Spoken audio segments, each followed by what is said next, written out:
কোনো একটা গল্পের ভিতরে আমি পড়েছিলাম যে মানুষ যখন হাসে তার সাথে পুরো বিশ্বটাই হাসে, কিন্তু মানুষ যখন কাঁদে তার সঙ্গে কান্নাকাটি করার আর কেউই থাকে না। মানুষের জীবনে ঠিক এমনই কিছু সময় আসে যে সময়টাতে আপনি যদি কষ্টের ভিতরে থাকেন, দুঃখের ভিতরে থাকেন, কখনোই আপনি কাউকে সাথে পাবেন না, পাশে পাবেন না, হয়তো বা হাতে গোনা ২-৪ জন ছাড়া।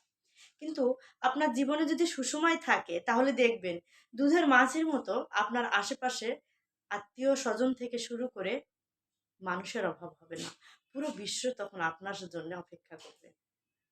তাই আসুন, কে আপনার অরিজিনালি ভালো চায়, কে আপনার সাথে ভালো মন্দ সব পরিস্থিতিতে সঙ্গ দিতে চায়, তাদেরকে চিনুন এবং তাদেরকে বুঝে নিজের জীবনের সঙ্গে রাখুন।